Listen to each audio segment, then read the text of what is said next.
बिस्मिल्लाहिर्रहमानिर्रहीम। मैं हारून रशीद हूँ। इमरान खान की गिरफ़्तारी बाज़ लोगों के लिए हैरत का बायस होगी। असल में हैरत क्या, लोगों को सदमा ही होगा, लोगों की अक्सरियत को। और बाज़ चीज़ें हैं आदमी को पता होता है कि रूनमा होने वाली हैं, लेकिन इसके बावजूद उसके अंदर की शदीद ख्वाहिश उसे कहती है कि ऐसा नहीं होगा, ऐसा नहीं होना चाहिए, लिहाजा वो एक खुद फरेबी में मुब्तला होता है। इमरान खान की गिरफ़्तारी का फ़ैसला तो बहुत पहले हो गया था। पीटीआई पे अपना को इलेक्शन से अलग रखने का और इमरान खान की गिरफ़्तारी का फ़ैसला और उसे ज़हनी अजियत देने का और उसके कारकुनों की गिरफ़्तारी का, वो बाकी तो सब तफसीलात हैं। ज़ाहिर है जब उसे हटाया गया, और हटाया तो उसे गया 16 महीने पहले, लेकिन फ़ैसला तो ख्वाजा आसिफ साहब ने वाज़ेह कर दिया है कि 2019 में हो गया था। और क्यों हो गया था? वो खान साहब से मैंने कहा, जब जनरल मुशर्रफ जो उन पर बड़ी मोहब्बत जतला रहे थे, एक सभा में उनकी खिदमत में हाज़िर हुआ और मैंने उनसे कहा सवाल ही नहीं पैदा होता वो आपको वज़ीर-ए-आज़म बनाते हैं। उन्होंने कहा क्यों? मैंने कहा जिस आदमी को, जो आदमी आपको जानता है, वो कैसे आपको वज़ीर-ए-आज़म बनाएगा? कोई ना कोई वाक़या हो जाएगा। जब आप क्रिकेट के वो थे टीम के चेयरमैन थे तो कैसे, कैप्टन थे तो फैसले कैसे करते थे? तो उन्होंने कहा 2 दफ़ा मैंने अपना रिज़ाइन किया। एक दफ़ा शुएब को, हनीफ मोहम्मद के जो साहबजादे हैं, लीजेंडरी हमारे प्लेयर जो हैं, उनको शामिल करने पे, और एक दफ़ा उनको अलग करने पे। शामिल करने पे इसलिए दिया कि उस वक्त वो डिज़र्व नहीं करते थे, और अलग करने पे इसलिए दिया कि उस वक्त तक वो अपना सीख चुके थे और ढंग से खेल रहे थे। तो ऐसे आदमी को कौन इक़्तिदार सौंपता है?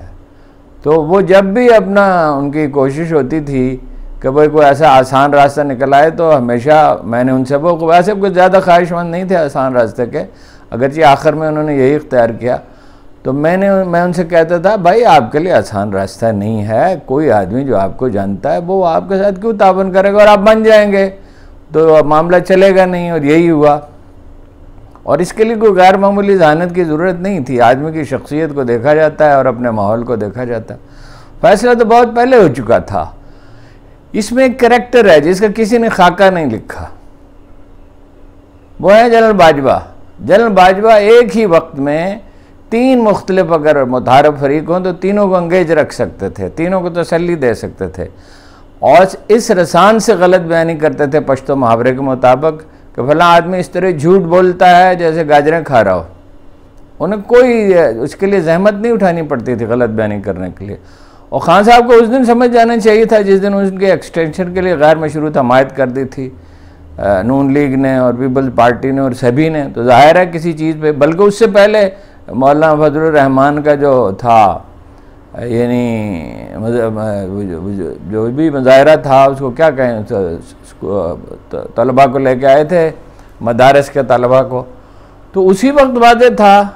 IB उन्हें बता भी रही थी, मगर ये है कि वो उनमें एक रुझान है खुशफहमी का, और जैसे उनकी वालदा कहती थी कि भाई ये एतबार करेगा और रुल जाएगा। रुले तो खैर वो नहीं, मतलब ये कि बतौर खिलाड़ी के भी कामयाब रहे, बतौर कैप्टन के भी कामयाब रहे, लेकिन यह है कि ज़िंदगी में बहुत से सदमे उन्हें इसलिए सहने पड़े कि वो लोगों पर एतबार कर लेते थे, और उनके बाद रुझानात थे नाकस, जो हम हमेशा पॉइंट आउट करते रहे हैं कि जो फेस वैल्यू पे लोगों को ले लेते थे और वो सब लोग उन्हें छोड़ गए। तो एक दफ़ा मैंने उनसे कहा कि भाई कराची में कोई आदमी नहीं है ढंग का, तो जिसको आप मुकर्रर करें। उनका मैं कहाँ से लेके आऊँ, मतलब बहुत गुस्से से उन्होंने कहा। तो मैंने कहा जो बेस्ट है, जो अवेलेबल है, उनमें से बेस्ट को बनाएं। तो वो उन्होंने गवर्नर किसको चुना और किसको कराची का सदर बनाया, और उन्होंने क्या किया। ये नहीं होता, कोई माशरा इतना नहीं बिगड़ जाता, पाकिस्तानी माशरा इतना बिगड़ा हुआ नहीं है कि इसमें सिरे से कमिटेड लोग ना हो। कमिटेड हैं ना, अभी जो कश्मीर रोड पे हंगामे हो रहे हैं, वो उसकी हिकमत अमली को आप दुरुस्त कहें या गलत कहें तो वो कमिटेड ही है ना, और वो ख़वातीन कमिटेड ही है ना जो इतने अरसे से जेल में हैं, और उन्हें हर तरह की तरगीब भी दी जा रही है और सख्ती भी की जा रही है, और वो हज़ारों आदमी कमिटेड हैं जो माफ़ी मांगने के लिए तैयार नहीं। लगभग 10,000 आदमी हैं, कुछ लोगों का ख्याल है 12,000 हैं, कुछ जिनको बहुत बुरे हालात में रखा जा रहा है। तो फैसला तो हो चुका था, और फैसला इसलिए नहीं हुआ सिर्फ कि इमरान खान साहब जो उनका रवैया बड़ा सख्त था, ये भी एक वजह है। फैसला इसलिए कि वो इस निज़ाम में वो इससे हम आंग हो नहीं सकते। एक तो उनमें मतलब ये है कि अपनी बात मनवाने की बड़ी वो है, यानी आदत पाई जाती है, उनकी फितरत सानिया है कि जो फैसला मैंने कर लिया वो सही है। मसलन ये एक मिसाल मेरे जहन में आ रही, खैर छोड़िए, फिर कभी सही। आज का दिन इमरान खान की शख्सियत का तजिया करने का दिन नहीं है। तो उनकी अपनी भी गलतियां हैं, लेकिन उन गलतियों की वजह से नहीं हो गए, वो इसलिए गए कि ये वो माशरा है जिसमें $17 बिलियन हुक्मरान तबके पे सर्फ होते हैं, जिसमें 24 लाख दुकानदारों में से सिर्फ 30,000 दुकानदार टैक्स देते हैं। हमसे वसूल करते हैं, वो कीमत ज़्यादा है। अगर इंडिया से, बांग्लादेश से, दुनिया के दूसरे ममालिक से मुआवजा किया जाए तो दुकानदारों को प्रॉफिट पाकिस्तान में ज़्यादा है। अच्छा, जिसमें ज़िम्मेदार जो 22% है इकॉनमी का, ज़राअत, वो पैसा ही नहीं देते, बिल्कुल नहीं देते। अच्छा, फिर जिसमें ये है कि जो तनख्वाहदार को तो खैर उसकी तनख्वाह से कट जाती है, लेकिन सनतकार भी तो आधा टैक्स देते हैं। अब अगर आप हिसाब लगाएं तो आप हैरत ज़दा रह जाएंगे कि दरअसल तो आधी इकानमी जो ब्लैक है वो है ही नहीं, रिकॉर्ड पे नहीं है, तो उससे टैक्स का क्या सवाल पैदा होता है। अब वो सारा टैक्स हर पाकिस्तानी मजदूर पे जाता है। जब चाय के पत्ते ख़रीदता है, साबुन ख़रीदता है, अपना दूध ख़रीदता है, कोई चीज़ भी वो ख़रीदता है, तो सारा टैक्स उसको अदा करना पड़ता है। तो एक ज़ालिमाना निज़ाम है, ज़रो ज़ुल्म का निज़ाम है, इसको बरकरार रखना है। अब खान साहब कोई इनकलाबी नहीं है, न उनकी पार्टी इनकलाबी है, लेकिन बहरहाल वो उसके ख़िलाफ़ बात तो करते हैं और ख़दशात तो महसूस होते हैं। फिर ये कि मैंने उनसे बारहा कहा कि इतना खौफ पैदा न करें। ये जब आप हरीफ के लिए बिल्कुल रास्ते बंद कर देते हैं और एक रास्ता भागने का भी नहीं खुला छोड़ते, तो फिर ज़ाहिर है यही होगा। ये तो उनकी गलतियाँ हैं। बाकी रह गया जज साहब का फ़ैसला, उसके बारे में कुछ अर्ज़ करने की ज़रूरत ही नहीं है। जो आदमी एलानिया मुखालफत करता हो, जो आदमी धमकियाँ देता हो, और वो कहा जाता है कि जी जज की नीयत पे आप शुबा नहीं कर सकते। अच्छा जनाब, बिल्कुल हम उनकी नीयत पे शुबा नहीं करते, मगर जब एलानिया वो कहते थे मैं आधा घंटा भी नहीं दूंगा, मैं छोड़ूंगा नहीं, और ये और वो, यही सेंस थी उसके, यानी अल्फाज तो नहीं थे। तो इसके बाद तो उन्हें खुद अलग हो जाना चाहिए था, मगर वो तो डिटरमेंट थे। और हाई कोर्ट का कमाल है, इस पर ताज्जुब का इज़हार किया जा सकता है, और सुप्रीम कोर्ट पर भी ताज्जुब है।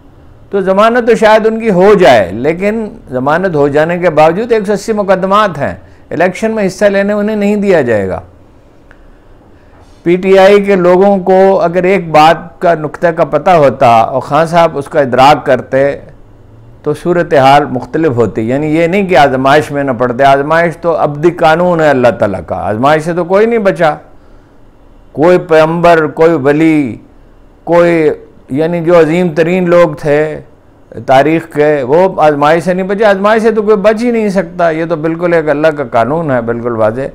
लेकिन ये होता है कि आजमाइश से आप सुरखरू होकर निकलते हैं, गेन करते हैं या लूज़ करते हैं। तो ज़रा पेशेंस का मुजाहरा करते हैं, सब्र का मुजाहरा करते हैं। तो सब्र तो है नहीं, ये सबक तो उन्हें पढ़ाया ही नहीं गया। तो यानी ये नहीं कि एहतजाज न करते, एहतजाज जो सुल्तान है, ज़ालिम सुल्तान के सामने कलमा हक कहना सबसे बड़ा जहाद है। तो सब्र का मतलब खामोशी थोड़ी है, बुज़दिली तो नहीं सिखाता सब्र। सब्र का मतलब हिकमत है, यानी सोच समझ के ठंडे दिल से फैसला किया जाए और गुस्से में आए बगैर फैसले के। गुस्से में क्या फ़ैसला हो सकता है? गुस्से में तो अकल ही मुअत्तल हो जाती है। जब आदमी बरम हो जाता है किसी शख्स के ख़िलाफ़ या किसी गिरोह के ख़िलाफ़, वो क्या फ़ैसला करेगा? 9 मई को बहुत बड़ी गलती की कि जी लाहौर में उन्होंने उकसाया था। लाहौर में तो उकसाया था, तो बाकी जगह पे क्या हुआ था?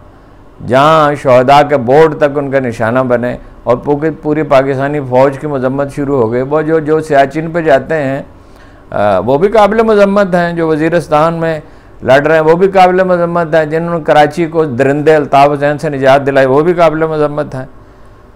तो ये पेशेंस का मुजाहरा करें, ये मुजाहरों से नहीं होगा। हमसे तो सूडान वाले दालात है, यानी आज के नहीं, वो सूडान वाले जिन्होंने 3 दिन घरों से बाहर नहीं निकले थे और जनरल उमैरी जो है उसको मुस्तफ़ी होना पड़ा था।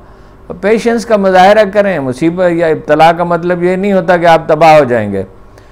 वो वोट तो उनके कम नहीं हुए, ज़रा से भी कम नहीं हुए।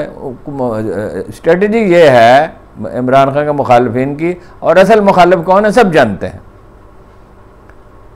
स्ट्रेटजी ये है कि मायूस कर दिया जाए और पोलिंग के दिन वो पोलिंग स्टेशनों पर न जाएं। अब इसमें 2 हिकमत अमलियाँ हो सकती हैं। एक ये है बाइकाट की, आम तौर पे बाइकाट की हिकमत अमली कामयाब नहीं होती। एक दफ़ा हुई थी 1977 में, जब भुट्टो ने रिगिंग की थी और बेपनाह रिगिंग की थी। खुद वो मानते थे कि 30-40 सीटों पे की है। तो वो अपना बाइकाट हुआ था, तो सूबाई असम्बली के इलेक्शन अलग होते थे तो पोलिंग स्टेशन बाएं बाएं कर रहे थे। अदरवाइज़ आमतौर पे कामयाब नहीं होती। किसी न किसी तरह अपने उम्मीदवारों का तयन करें, और उसके लिए मैं उनकी खिदमत में अर्ज़ कर चुका हूँ और उन्होंने खामोशी से मेरी बात सुनी थी और तरदीद नहीं की थी कि शाह महमूद नहीं कर सकते। ये शाह महमूद अपने लिए लॉबिंग करते रहे हैं, बैरून मुल्क भी अंदरून मुल्क भी, वज़ीर आज़म बनने के लिए। और जेल से निकलने के बाद उन्होंने क्या कहा था, इंसाफ का परचम मेरे हाथ में। एक कमेटी बनाएं, उस कमेटी को इख्तियार दें कि अगर वो गिरफ्तार हो जाएं तो दूसरी कमेटी जो है वो बने। वो दूसरी कमेटी के पास इख्तियार हो कि तीसरी कमेटी बने। क्या उनके पास 50-100 आदमी भी नहीं है जो इस इब्तला में खड़े रह सकें? और नाम भी बताए जा सकते हैं, कोई ऐसी बात नहीं है। सबसे अहम बात यह है कि अपनी गलतियों पर गौर करें। कोई मुसीबत नहीं होती अगर उससे सबक सीख लिया जाए, बल्कि वो कामयाबी में तब्दील हो जाती है। कोई नाकामी नहीं होती, और कोई कामयाबी नहीं होती अगर वो तकब्बर में मुब्तला कर दे। नवाज शरीफ का कोई मुस्तकबिल नहीं है, जी भर के उसने मुल्क को लूटा है। जरदारी का कोई मुस्तकबिल नहीं है, मौलाना फजलुर रहमान का कोई मुस्तकबिल नहीं है, और मुसलमान का कोई काम नहीं है कि वो मायूस हो जाए। जो आदमी मायूस हो जाता है वो जानता ही नहीं कि ईमान के तकाजे क्या हैं। मायूसी जो है वो कुफ्र तक ले जाती है आदमी को। यकीन पैदा करे नादां, यकीन से हाथ आती है वो दरवेशी के जिसके सामने झुकती है फखफूरी। डट के खड़े रहें, लेकिन होशमंदी के साथ डट के खड़े रहें। पागलपन न सवार होने हो आप पे, आप गुस्से में फैसले न करें। ऐसे अभी और फैसले हो सकते हैं, अभी और इब्तला आ सकती है। तो वो इब्तला जो है वो रसूलुल्लाह सल्लल्लाहु अलैहि वसल्लम का कोई मक्का का दौर भी है, उससे सबक सीखें। उस इब्तला में उन्होंने क्या कहा था, ए आले यासर सब्र करो। बिलाल से क्या कहा था, बाकियों से क्या कहा था, और ख़ुद भी सब्र किया था। हिजरत की हबशा की तरफ, फिर मदीना की तरफ। असहाब ने हिजरत की थी, फिर मदीना की तरफ। तो अगर तो रसूलुल्लाह सल्लल्लाहु अलैहि वसल्लम रोल मॉडल न ज़ाहिर वही हैं, इसमें तो कोई दूसरे। और खान साहब तो इसरार भी इस पर बहुत करते हैं। तो फिर सब्र करना सीखें, सब्र और जद्दोजहद हिकमत के साथ। बाकी फिर इंशाअल्लाह किसी वक्त।